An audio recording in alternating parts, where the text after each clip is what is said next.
ফুটবলের রাজ্য জয়, পুরুলিয়ার মেয়েদের শিরোপা জয়। ফুটবলে অভাবনীয় সাফল্য পেল পুরুলিয়া জেলার মেয়েরা। ৬৯তম অনূর্ধ্ব-১৭ বালিকা বিভাগের রাজ্য স্কুল ফুটবল প্রতিযোগিতায় চ্যাম্পিয়ন হয়েছে তারা। এই চ্যাম্পিয়ন দলের একজন সদস্য পুরুলিয়ার মানবাজারের বর্তর গ্রামের কৃতি ফুটবলার কিরণ গোপ।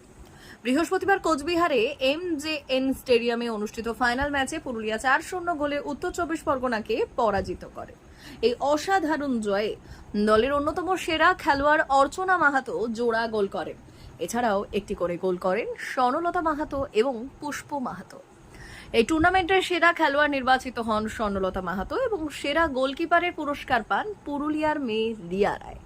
এই সাফল্যের পর শনিবার দুপুর 12:30টার দিকে কিরণ তার নিজ গ্রাম মানবাজারে ফিরলে গোটা গ্রাম উৎসবে মেতে ওঠে। গ্রামের মানুষ তাকে মালা পরিয়ে সম্বর্ধনা জানায়। রাজা দত্ত এবং আরো অনেকে এই সম্বর্ধনায় উচ্ছ্বসিত ছিলেন।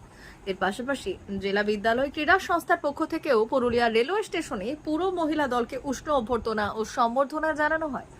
উপস্থিত ছিলেন জেলা বিদ্যালয় ক্রীড়া সংস্থার সম্পাদক শান্তি গোপাল মাহাতো। তিনি বললেন যে রাজ্য স্তরে পুরুলিয়া জেলার এমন ধারাবাহিক সাফল্য জেলার খেলাধুলোয় আগ্রহকে আরও বাড়িয়ে তুলবে।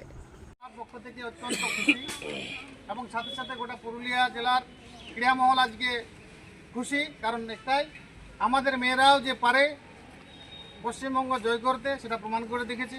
আমরা বিগত দিনে কালকে দেখেছি হ্যান্ডবলে তারা দ্বিতীয় স্থান লাভ করে জেলায় ফিরেছে। এর থেকে প্রমাণিত যে পুরুলিয়ার মেয়েরা আর কিন্তু পিছিয়ে নেই। আবার তারও একটু আগে যদি আমরা দেখি এবছরের ক্যালেন্ডারে আন্ডার-19 বিভাগে তাইকোন্ডো বালিকা বিভাগটা তারাও চ্যাম্পিয়ন হয়ে আমাদের জেলার মুখ উজ্জ্বল করেছে। প্রত্যেকের জন্য আমরা অত্যন্ত গর্বিত, আনন্দিত। ভবিষ্যতে তোমাদের পাশে আছি, পাশে থাকবো সব সময়। তোমরা এগিয়ে চলো, আমরা এটুকুই তোমাদেরকে বলছি এবং তার জন্য মঙ্গলময় ঈশ্বরের কাছে প্রার্থনা করছি। তোমরা বড় হও, জীবনে প্রতিষ্ঠিত হও, এটাই আমাদের প্রার্থনা।